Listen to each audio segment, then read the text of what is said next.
Illinois is one of the top states in the nation with the most human trafficking cases, and that's why the community marches to raise awareness on the ongoing problem in Rockford.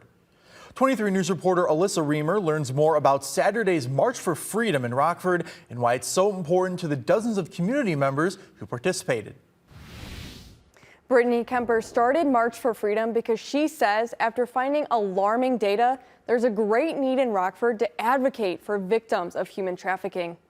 We rank in the top 1% of cases for human trafficking in the state of Illinois, yet it's something that we don't hear a lot about. Dozens of Rockford community members spent Saturday morning walking in a single file line, holding signs and handing out flyers in a stretch of little less than 2 miles to raise awareness on human trafficking. This is the beginning to growing awareness and hopefully seeing change from that. This is part of the first March for Freedom organized by Brittany Kemper. She hopes this walk educates people on what human trafficking looks like. The most utilized way to coerce a person is through substance use.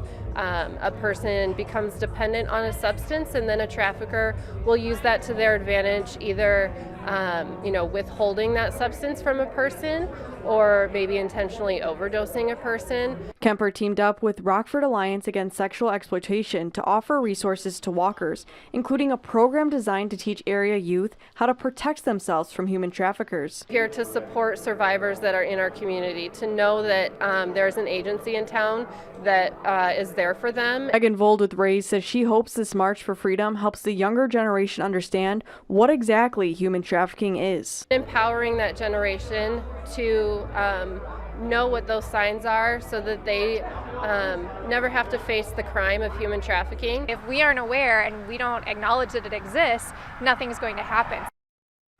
Some red flags to look out for is somebody suddenly being detached from their loved ones and employees who are not allowed to take food or drink breaks while at work.